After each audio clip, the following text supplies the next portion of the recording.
መውሊድን በተመለከተ ሽርክ ያለበትን አወገዘ። እሺ እንደዛ የሚመስል ነገር ሌላ ጊዜ እኮ ጠንከር አድርጎ አውግዞ ማታገኙ እዚህ ጋር የሚፈልጋትን ነገር አብሮ ሚዛናዊ የሆነ ንግግር ተናገረ ለመባል ያክል ነው። ይሄኛውን አወገዘ። በሌላኛው በኩል ደግሞ ረቢዑል አወል ነብዩ ሰለላሁ ዐለይሂ ወሰለም የተወለዱበት ወር ስለሆነ ምንም ታሪካቸው አይወሳ ደግሞ መባል የለበትም። ትልቅ ክስተት እንዳልተከሰተበት መሆን የለበትም። ቃል በቃል አይደለም በጠቅሰው ጭብጡን ነው የማነሳው። ስለዚህ ለዘብ ያለች ዘመናዊ መውሊድ እያስተዋወቁ ነው።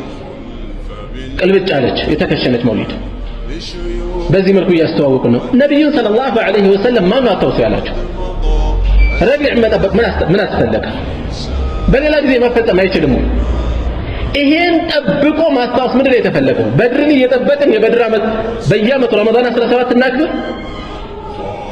ክስተት የተከሰተበት ትልቅ ክስተት ተከስቶበታል ብለን ከዛ ደግሞ ሂጅራ የወጡበትን ቀኗን ፈልገን ደግሞ ያችን እናክብር።